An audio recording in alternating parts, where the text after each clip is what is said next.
Alors, je reviens sur comment se connecter à ses guides. Donc, vous l'aurez compris, se connecter à ses guides, c'est totalement en lien avec sa façon de percevoir. Si vous n'êtes pas, si votre capacité de percevoir l'environnement, elle est visuelle, vous n'allez pas entendre des messages. Il faut bien intégrer votre capacité de perception. Vous pouvez en avoir plusieurs. Vous pouvez être à la fois visuel, auditif, kinesthésique. Vous pouvez en avoir un qui est dominant. Et c'est important de le repérer. Donc, pour avoir des réponses, donc on l'a vu dans l'audio sur les synchronicités et comment les demander.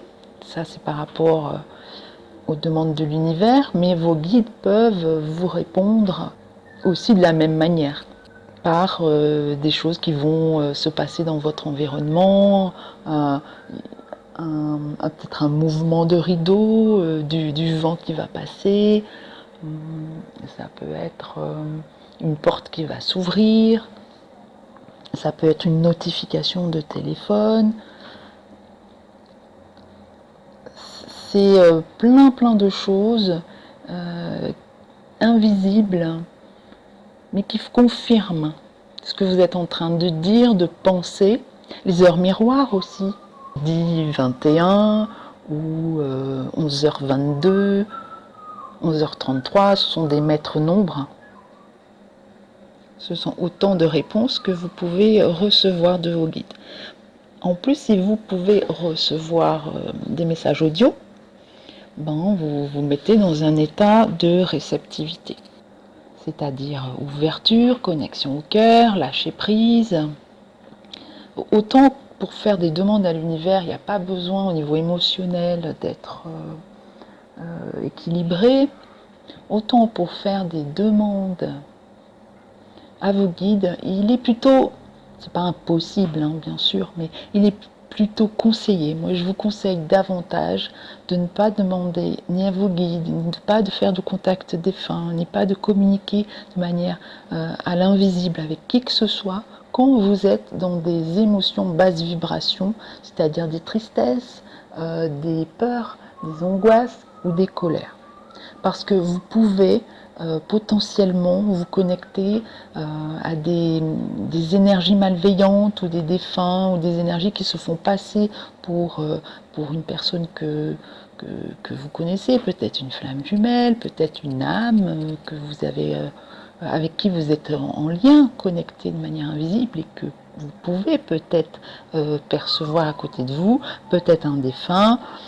Donc quand on est dans un état de basse vibration, peur, colère, angoisse, tristesse, c'est déconseillé de se connecter à des entités spirituelles, puisque ça peut être des entités pas très bienveillantes pour vous, avec vous. Vous l'avez vu dans l'exercice que je vous ai fait faire dans la vidéo. Je faisais une vidéo et j'étais dans un état émotionnel assez bas, en basse vibration, et je ne sais pas si vous l'avez remarqué, mais à ma gauche, quand je tourne la tête, il y a une entité reptilienne. Donc ça existe, c'est important de le savoir, il ne faut pas en avoir peur, il faut juste ne pas se connecter à ces personnes-là et au plus possible revenir sur des vibrations hautes. Vous avez toutes les musiques que je vous ai transmises dans tout ce qui est énergie et vibrations qui peuvent vous aider à remonter vos vibrations quand ça ne va pas, accueillir vos émotions, lâcher prise sur vos émotions, les laisser couler, les laisser vous traverser, les accueillir. Et aussi pour remonter vos vibrations, vous pouvez aller dans la nature, au moins 20 minutes, et faire du chant, danser, écouter de la musique, voilà. Donc la connexion au guide, elle peut se faire en écoute, pour ceux qui peuvent entendre, elles peuvent se faire en ressenti kinesthésique.